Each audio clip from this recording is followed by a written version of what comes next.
13واں باب۔ ابرام اور لوط جدا ہوتے ہیں۔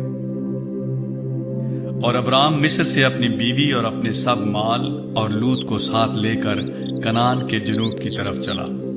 اور ابرام کے پاس چوپائے اور سونا چاندی بکثرت تھا، اور وہ کنعان کے جنوب سے سفر کرتا ہوا بیت ایل میں اس جگہ پہنچا جہاں پہلے بیت ایل اور ای کے درمیان اس کا ڈیرا تھا، یعنی وہ مقام جہاں اس نے شروع میں قربان گاہ بنائی تھی، اور وہاں ابرام نے خداوند سے دعا کی۔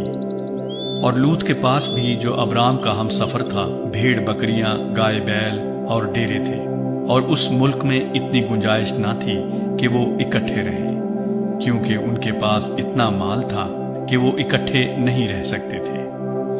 اور ابرام کے چرواہوں اور لوط کے چرواہوں میں جھگڑا ہوا، اور کنانی اور فرزی اس وقت ملک میں رہتے تھے۔ تب ابرام نے لوط سے کہا کہ میرے اور تیرے درمیان اور میرے چرواہوں اور تیرے چرواہوں کے درمیان جھگڑا نہ ہوا کرے، کیونکہ ہم بھائی ہیں۔ کیا یہ سارا ملک تیرے سامنے نہیں؟ سو تو مجھ سے الگ ہو جا۔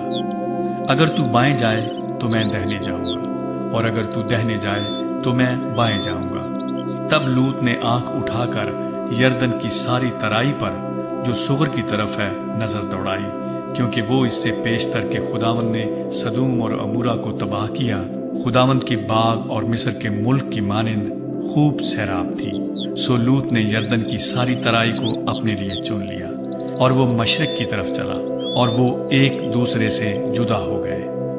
ابرام تو ملک کنعان میں رہا، اور لوط نے ترائی کے شہروں میں سکونت اختیار کی، اور سدوم کی طرف اپنا ڈیرا لگایا۔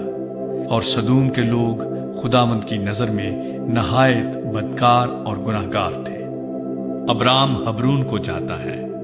اور لوط کے جدا ہو جانے کے بعد خداوند نے ابرام سے کہا کہ اپنی آنکھ اٹھا اور جس جگہ تو ہے وہاں سے شمال اور جنوب اور مشرق اور مغرب کی طرف نظر دوڑا، کیونکہ یہ تمام ملک جو تو دیکھ رہا ہے میں تجھ کو اور تیری نسل کو ہمیشہ کے لیے دوں گا، اور میں تیری نسل کو خاک کے ذروں کی مانند بناؤں گا، ایسا کہ اگر کوئی شخص خاک کے ذروں کو گن سکے تو تیری نسل بھی گن لی جائے گی۔ اٹھ اور اس ملک کے طول و عرض میں سیر کر، کیونکہ میں اسے تجھ کو دوں گا۔